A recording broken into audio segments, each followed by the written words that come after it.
Undas week na para sa mga bibili ng mga bulaklak. Alamin natin kung magkano na ang presyo niyan sa Dangwa Market sa Maynila. Sa unang balita live ni Bam Alegre. Bam?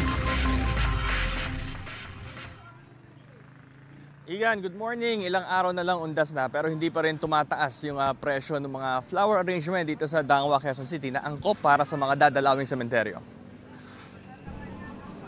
Pagkakataon ng undas para muling mabisita ang mga yumaong mahal sa buhay at magbigay pugay sa kanila. Mga bulaklak ang kadalasang love language ng mga kaanak ng namatay. Dito sa Dangwa sa Quezon City, handa na mga flower arrangement para sa undas. Abot kaya pa ang mga ito at hindi pa sumisipa ang presyo para sa papalapit na holiday.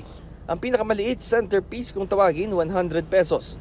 Presidential naman ang nasa basket for 150 pesos.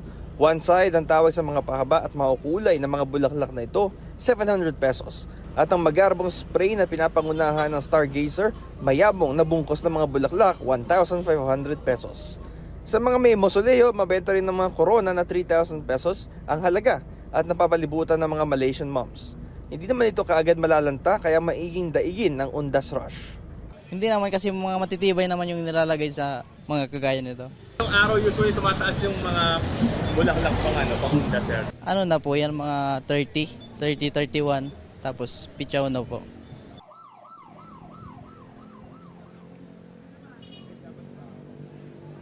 Igan, isang hack din kung para makatipid at kung may artistic skills din kayo, dito na rin kayo bumili ng bungkos ng mga bulaklak at kayo na magdagdag ng personal touch sa flower arrangement. Ito ang unang balita mula rito sa Dangwa, Bam Alegre para sa GMA Integrated News.